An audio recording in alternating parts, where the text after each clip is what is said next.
As a short while ago, we've been listening in to ANC Secretary General Mbalula.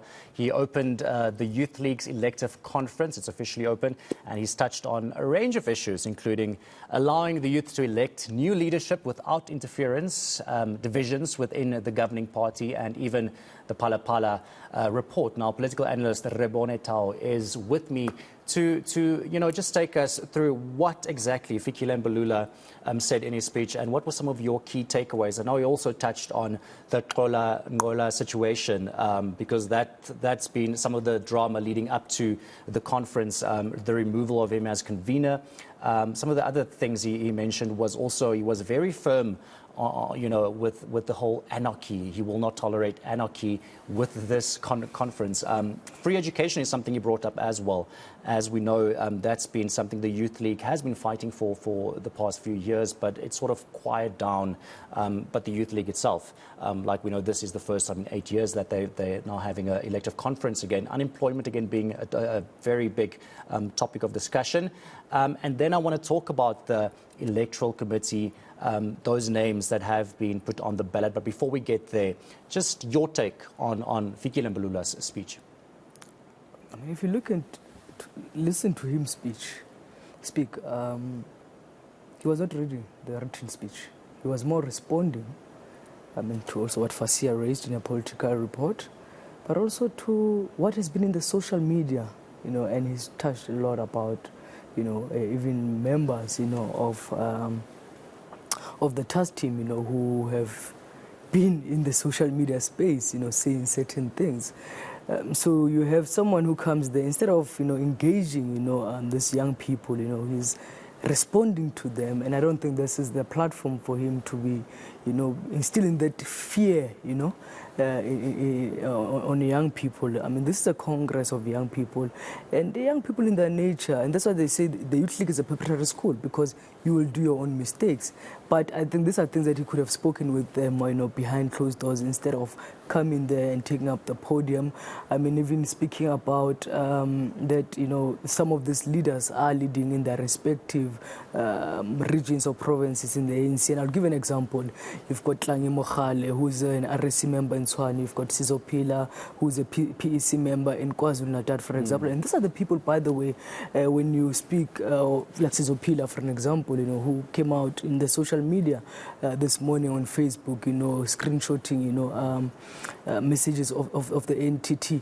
But the mistake that the ANC is doing, and which I think is not fair, is when they want to use the argument that some of these young people are leading in the PCs of the ANC, while in the Women's League, Sisito Lashe is an NEC member of the Women's League. But the ANC only tells Sisito Lashe that don't contest because you are leading already in the ANC as a National Executive Committee member. But every time they want to tell young people not to lead. And when they were in China, I'm told, through reliable sources, that actually Godlimbi Zuki was told, apparently by the SG, that he must not contest this Congress as the president of the Youth League, because if you remember that Zuko's campaign starts 2 days after they've landed in China, that he's now running for president of the Youth League, and it was a bit worrying that why would they want to say Zuko must not contest? If young people feel that Zuko Godlimbi is a rightful candidate to lead the Youth League, they should respect that. Exactly. And that's exactly where I want to jump in, and what my next question was going to be, because we know on Thursday the Electoral Committee, they announced those names that have made it to the ballot. Who qualified, of course, to be on the ballot were Colin Malachi for president. Then we have Phumzile Mngcina for deputy president, Mtobu Xolo Mgutle for SG, Tsivida Tsakane for DSG, and then Masilela Zwelo for TG. But what does this mean? Because now we have these names. Is this conference basically being decided? Something that you might have mentioned a bit earlier as well, because these candidates are nominated, but then will there be maybe a process where candidates can be nominated from the floor? And will that be the case, or has the leadership basically been decided? There will be those nominations from the floor. I mean, just to follow ANC traditions, to allow for, I suppose, what they call democracy within the ANC. But the question that will they reach the threshold? But what I know is that they are pushing to have a top 6 of the Youth League, no more a top 5 of the Youth League. They're going to create a new position, the second DSG of the Youth League. They actually, I think, copying and pasting what the ANC did in December.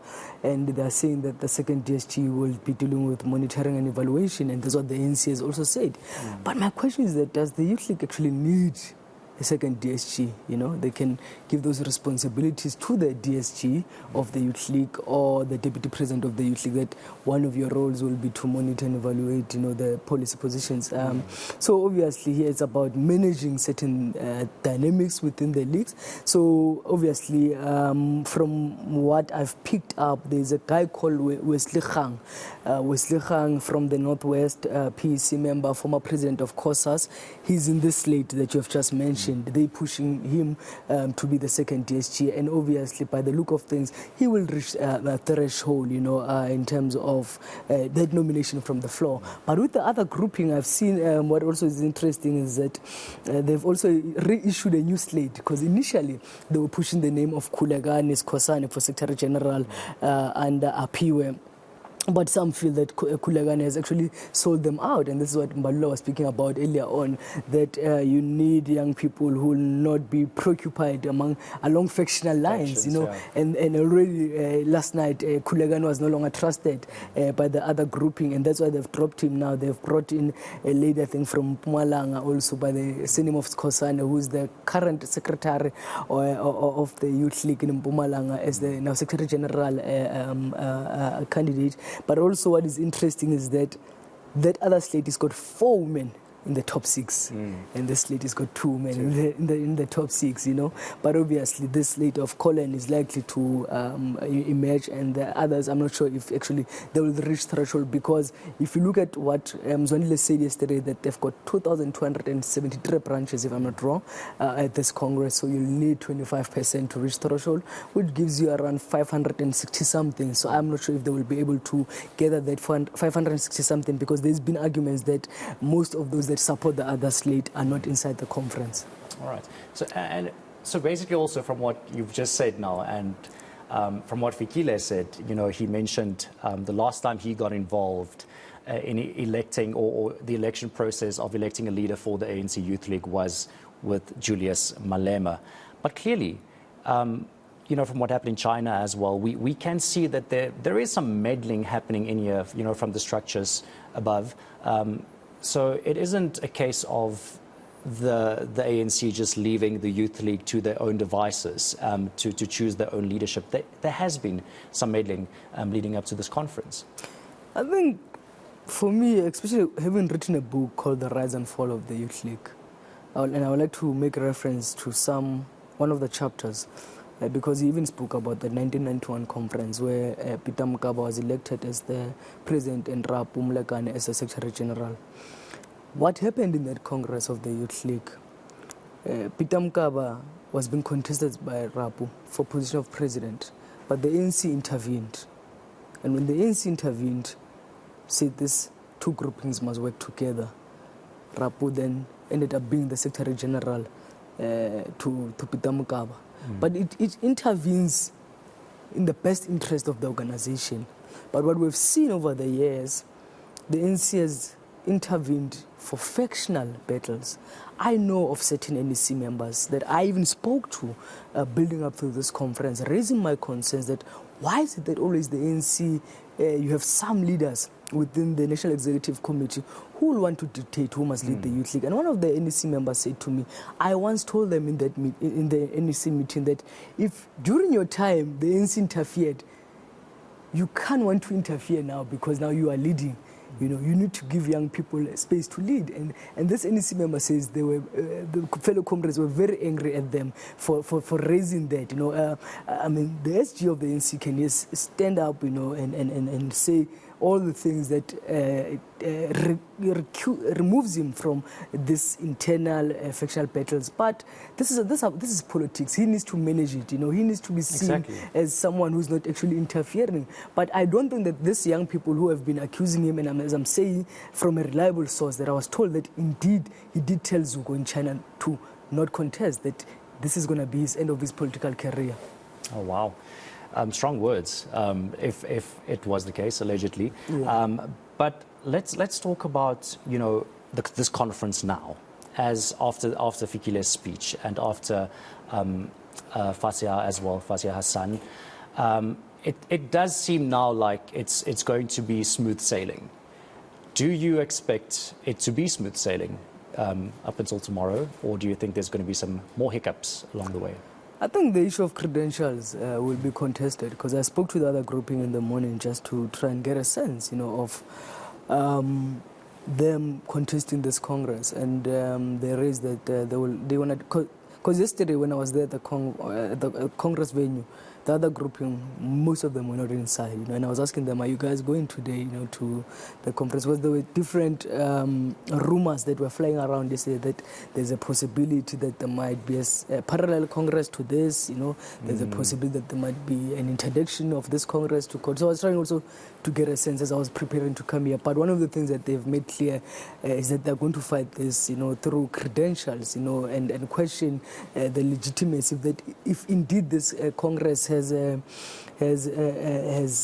reached threshold. And I can tell you, I just spoke to one of the former leaders of the Youth League who was in 2011 when Julius was elected. It is Congress for the second time. In that Congress of the Youth League, they had 4,200 and something branches. That was in 2011. And in 2014, where Mbalula speaks about this consultative, there was over 3,000 branches at that Congress.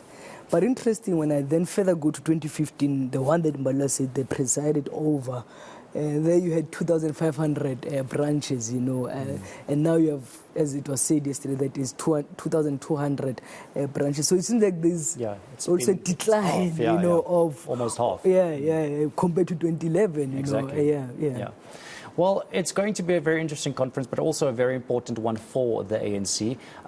You will be here throughout the day to give your inside analysis and expert opinion, of course, with regarding to this conference. And this, of course, at the end of the day, just very shortly, if you want to, you know, also have a say on this, it is part of the bigger renewal of the ANC, as we heard Fikile Mbalula also say. It is still, you know, getting the Youth League back to where it used to be, getting their role back.